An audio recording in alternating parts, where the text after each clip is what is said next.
എല്ലാവർക്കും ലാ ഫെമിലിയയുടെ മറ്റൊരു വീഡിയോയിലേക്ക് സ്വാഗതം. ഇന്നത്തെ വീഡിയോയിൽ സ്കോട്ട്ലൻഡിനെ കുറിച്ചുള്ള കുറച്ച് വിശേഷങ്ങൾ, പ്രത്യേകിച്ച് സ്കോട്ട്ലൻഡിലെ ഒരു വില്ലേജ് ലൈഫ് എങ്ങനെയാണെന്ന് പറയാനായിട്ട് ശ്രമിക്കുകയാണ് ഈ വീഡിയോയിലൂടെ. ഇത് ഞങ്ങൾ താമസിക്കുന്ന വെസ്റ്റ് കോൾഡർ എന്ന വില്ലേജിനെ കുറിച്ചുള്ള കുറച്ച് വിശേഷങ്ങൾ. സ്കോട്ട്ലൻഡ് എന്ന് കേൾക്കുമ്പോൾ തന്നെ അത് ഭയങ്കര തണുപ്പുള്ള ഒരു രാജ്യമല്ല, എങ്ങനെ ഇവിടെയൊക്കെ ആൾക്കാർ ജീവിക്കണം എന്നുള്ളൊരു ചിന്തയൊക്കെ ചിലർക്കെങ്കിലും ഉണ്ടായേക്കാം. ശരിയാണ്, തണുപ്പ് കൂടുതൽ തന്നെയാണ്. വിൻ്റർ ടൈമിൽ ടെമ്പറേച്ചർ മൈനസിലേക്ക് പോകും. ഡിസംബർ എൻഡോടുകൂടെ ജനുവരി ഫെബ്രുവരിയിലൊക്കെ നല്ല സ്നോ ഉണ്ടാകും. അതൊഴിച്ചാൽ ഈ കൺട്രി വളരെ ബ്യൂട്ടിഫുള്ളാണ്. നമുക്ക് പീസ്ഫുള്ളായിട്ട് ജീവിക്കാനായിട്ടുള്ള എല്ലാ സാഹചര്യങ്ങളും ഇവിടെ സ്കോട്ട്ലൻഡിലുണ്ട്. തണുപ്പ് കൂടുതലുള്ളതുകൊണ്ട് തന്നെ അതുകൊണ്ട് ഗുണമുണ്ട് ദോഷമുണ്ട്. ഗുണം എന്ന് പറയണത് പല്ലി, പാറ്റ, പഴുതാര, ഉറുമ്പ്, പാമ്പ് എന്നിങ്ങനെയുള്ള ജീവികളെ ഒന്നും പേടിക്കാതെ നമുക്ക് ധൈര്യമായിട്ട് ജീവിക്കാം. ഏത് അളയിലും പൊത്തിലും പോയിട്ട് കൈയിടാം. ഒരു പാമ്പും നമ്മളെ കടിക്കില്ല. ഇവിടെ സ്കോട്ട്ലൻഡിൽ ആകെ കണ്ടുവരുന്ന ഒരു പാമ്പെന്ന് പറയുന്നത് ആഡേഴ്സാണ്, ആഡർ. പക്ഷേ അത് വെനമസ് ആണെങ്കിലും അത് കടിച്ചതുകൊണ്ട് ഹെൽത്തി ആയിട്ടുള്ള ഒരു അഡൾട്ടിന് യാതൊരു പ്രശ്നവും സംഭവിക്കില്ല. മാത്രമല്ല അത് വുഡ്ലാൻഡ്സിലും കോസ്റ്റൽ ഏരിയയിലും ഗ്രാസ് ലാൻഡ്സിലൊക്കെ മാത്രം കാണുന്ന ഒരു പാമ്പാണ്. ഞങ്ങളിവിടെ ഇത്ര വർഷമായിട്ട് ജീവിച്ചിട്ടും ഇതുവരെയും ഒരു ആഡറിനെയും കണ്ടിട്ടില്ല. തണുപ്പ് കൂടുതൽ ഉള്ളതുകൊണ്ടുള്ള മെയിൻ പ്രശ്നം എന്ന് പറയുന്നത് സ്കിൻ പ്രോബ്ലംസും അലർജി സംബന്ധമായിട്ടുള്ള പ്രശ്നങ്ങളുമാണ്. എക്സീമ, ഡ്രൈനസ്, പിന്നെ തണുപ്പിനോട് തന്നെ ഒരു അലർജി ഉണ്ടാകാം. അതുകൊണ്ട് തന്നെ ആൻറ്റി ഹിസ്റ്റമിനും മോയ്സ്ചറൈസറും ഒക്കെ റെഗുലറായിട്ട് യൂസ് ചെയ്യേണ്ടി വരാറുണ്ട് പലർക്കും. എന്നാൽ ഈ പ്രശ്നങ്ങളൊന്നും ഇല്ലാതെ ജീവിക്കുന്ന ഒരുപാട് പേരുണ്ട് ഇവിടെ.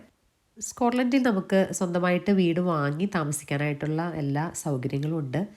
ലാൻഡ് മേടിച്ച് വീട് വെക്കുക എന്നുള്ളത് ഭാരിച്ച ചിലവേറിയൊരു കാര്യമായതുകൊണ്ട് മിക്കവരും തന്നെ പുതിയതോ പഴയതോ ആയ വീടുകൾ വാങ്ങിക്കുകയാണ് പതിവ്. ഇത് ഞങ്ങൾ താമസിക്കുന്ന ഡെവലപ്മെൻറ്റാണ്, വളരെ ക്വയറ്റായിട്ടുള്ള ഏരിയയാണ്.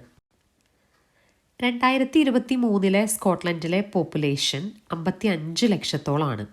ഇംഗ്ലണ്ടായിട്ട് കമ്പയർ ചെയ്യുമ്പോൾ പോപ്പുലേഷൻ കുറവായതുകൊണ്ട് തന്നെ ഒത്തിരി ബെനിഫിറ്റ്സ് നമുക്കിവിടെ ഉണ്ട്. കുട്ടികളുടെ എഡ്യൂക്കേഷൻ, യൂണിവേഴ്സിറ്റി എഡ്യൂക്കേഷൻ വരെ കംപ്ലീറ്റ്ലി ഫ്രീ ആണ്. മെഡിക്കലായിട്ടുള്ള എല്ലാ കാര്യങ്ങളും ഫ്രീ ആണ്. പ്രിസ്ക്രിപ്ഷന് നമുക്കിവിടെ ഇംഗ്ലണ്ടിലെ പോലെ ചാർജൊന്നും കൊടുക്കേണ്ട ആവശ്യമില്ല. പക്ഷേ ടാക്സ് സിസ്റ്റം ഉണ്ട്. ടാക്സിൻ്റെ ഒരു കണക്ക് പറയുന്നത് 12,571 50,270 പൗണ്ടും ആനുവൽ ഇൻകം ഉള്ളവർ 20% ടാക്സാണ് ഗവൺമെൻറ്റിലേക്ക് കൊടുക്കേണ്ടത്. ഇനി 50,271 1,25,140 പൗണ്ടും ഇയർലി ഇൻകം ഉള്ളവർ 40%, അതിലും ഉയർന്ന സാലറി ഉള്ളവർ 45% ടാക്സ് കൊടുക്കേണ്ടത്. സ്കോട്ട്ലൻഡിലെ വില്ലേജ് ലൈഫ് വളരെ ക്വയറ്റ് ആൻഡ് പീസ്ഫുള്ളാണ്. സ്കോട്ടിഷ് ആൾക്കാർ ബൈ നേച്ചർ നല്ല ഫ്രണ്ട്ലി ആണ്, സോഷ്യലാണ്. ഇംഗ്ലണ്ടിൽ ഞങ്ങൾ താമസിച്ചിട്ടുള്ള ഒരു എക്സ്പീരിയൻസ് വെച്ചിട്ട് ഇംഗ്ലീഷ് ആൾക്കാരെക്കാളും കുറച്ചുകൂടെ ഫ്രണ്ട്ലി ആയിട്ടാണ് സ്കോട്ടിഷ് ആൾക്കാർ ഞങ്ങൾക്ക് തോന്നിയിട്ടുള്ളത്. UK നിന്നൊക്കെ ഓസ്ട്രേലിയയിലേക്ക് മൈഗ്രേറ്റ് ചെയ്തിട്ടുള്ള ചില ഫ്രണ്ട്സായിട്ട് സംസാരിച്ചപ്പോൾ മനസ്സിലായി ഓസീസ് ആൾക്കാരും ഒത്തിരി റിസർവ്ഡ് ആണ്. അവർ നമ്മൾ നോക്കി അങ്ങനെ ഒരു ഹായ് ബായ് ഒന്നും പറയില്ല എന്ന്. പക്ഷേ സ്കോട്ടിഷ് ആൾക്കാർ നേരെ തിരിച്ചാണ്. എത്ര പരിചയമില്ലാത്ത ആൾക്കാരാണെങ്കിലും നമ്മൾ നോക്കി ഒന്ന് ചിരിക്കും. ഇത് വെസ്റ്റ് കോൾഡർ റെയിൽവേ സ്റ്റേഷൻ. ഞങ്ങൾ താമസിക്കുന്ന സ്ഥലത്ത് നിന്ന് ഒരു 10 മിനിറ്റ്സ് വാക്കബിൾ ഡിസ്റ്റൻസേ ഉള്ളൂ. അതുകൊണ്ട് തന്നെ ഗ്ലാസ്ഗോയിലേക്കും എഡിൻബറയിലേക്കൊക്കെ ഈസി ആക്സസ് ആണ് നമുക്ക്. വെസ്റ്റ് കോൾഡർ ഒരു കംപ്ലീറ്റ് വില്ലേജ് ആണെന്ന് തോന്നിയിട്ടുണ്ട് പലപ്പോഴും. എല്ലാ അടിസ്ഥാന സൗകര്യങ്ങളും നമുക്കിവിടെ വെസ്റ്റ് കോൾഡറിൽ ഉണ്ട് എന്നുള്ളതാണ്. ഇതാണ് ഞങ്ങളുടെ വെസ്റ്റ് കോൾഡർ മെഡിക്കൽ പ്രാക്ടീസ്. അത് നമ്മുടെ നാട്ടിലെ ഒരു ക്ലിനിക്ക് പോലത്തെ സംഭവമാണ്. നമുക്ക് എന്തെങ്കിലും ചെറിയ ആരോഗ്യ പ്രശ്നങ്ങളൊക്കെ ആണെങ്കിൽ നമ്മൾ ഇവിടെ GPയിലേക്ക് വിളിച്ചിട്ട് അപ്പോയിൻമെൻറ്റ് എടുക്കുകയാണ് വേണ്ടത്. അപ്പോയിൻമെൻറ്റ് കിട്ടാനൊന്നും അങ്ങനെ ബുദ്ധിമുട്ടില്ല. വളരെ ഫ്രണ്ട്ലി ആയിട്ടുള്ള നേച്ചറാണ് ഇവിടുത്തെ സ്റ്റാഫിനൊക്കെ. വെസ്റ്റ് കോൾഡർ മെയിൻ സ്ട്രീറ്റിൽ അത്യാവശ്യം എല്ലാ ഷോപ്സും ഉണ്ട്. ഇത് ഒരു ഇന്ത്യൻ റെസ്റ്റോറൻ്റാണ്, ചില്ലീസ് എന്ന് പറയണത്. അങ്ങനെയുള്ള എല്ലാ സൗകര്യങ്ങളും ഉണ്ട് ഇവിടെ. ഇത് ഞങ്ങളുടെ വെസ്റ്റ് കോൾഡർ കാത്തലിക് ചർച്ചാണ്. 1877 ബിൽറ്റ് ചെയ്ത പള്ളിയാണിത്. ഇത്രയും വർഷം പഴക്കമുള്ള പള്ളിയാണ്. നമ്മുടെ നാട്ടിലെ പോലെ കോടികൾ മുടക്കി പുതിയ പള്ളികൾ പണിയുക, പള്ളികൾ പൊളിച്ചു പണിയുക, അങ്ങനെയുള്ള പരിപാടികളൊന്നും ഇവിടെ ഇല്ല. ഇത് ഞങ്ങളുടെ വില്ലേജിലെ ഒരു കമ്മ്യൂണിറ്റി ഹബ്ബാണ്. ഇവിടെ സ്കോട്ട്ലൻഡ് എന്ന് പറഞ്ഞിട്ടുണ്ടെങ്കിൽ ഓരോ വില്ലേജിലും അതിന് ഓരോ കമ്മ്യൂണിറ്റി ഹബ്ബ് ഉണ്ടാവും. കമ്മ്യൂണിറ്റി ഹബ്ബ് എന്ന് ഉദ്ദേശിക്കുന്നത് ഇവിടെയുള്ള ആൾക്കാർക്ക് ഒരുമിച്ച് കൂടാനും പലതരത്തിലുള്ള ആക്ടിവിറ്റീസ്, അത് കൂടുതലും വിൻ്റർ ടൈമിൽ, വിൻ്ററിൽ നമുക്കറിയില്ല തണുപ്പ് കൂടുതലായതുകൊണ്ട് ആൾക്കാർ കൂടുതലായിട്ട് ഒന്ന് ഒരുമിച്ച് കാണാനും സംസാരിക്കാനും അതിനൊക്കെ വേണ്ടിയിട്ടുള്ളൊരു അവസരമാണ് കമ്മ്യൂണിറ്റി ഹബ്ബിൽ.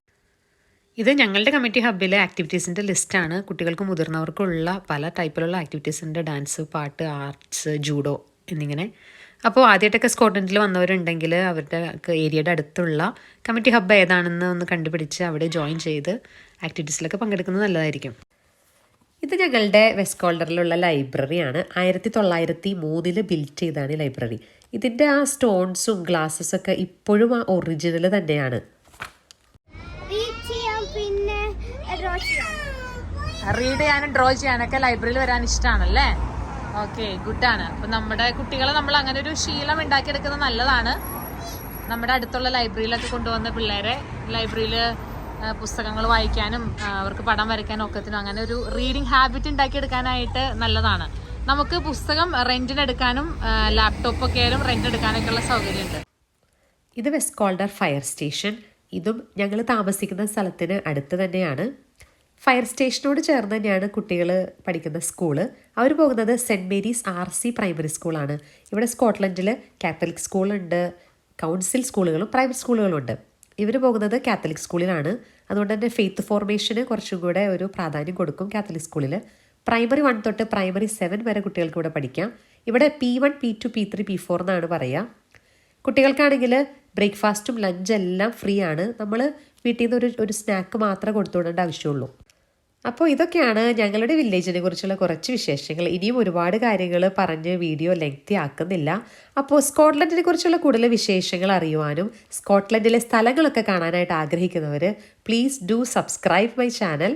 അപ്പോൾ ഇതുവരെയും വീഡിയോ കണ്ടതിനും സപ്പോർട്ട് ചെയ്യുന്നതിനും ഒക്കെ ഒത്തിരി താങ്ക് യു. മറ്റൊരു വീഡിയോയുമായിട്ട് കാണുന്നത് വരെ ബൈ.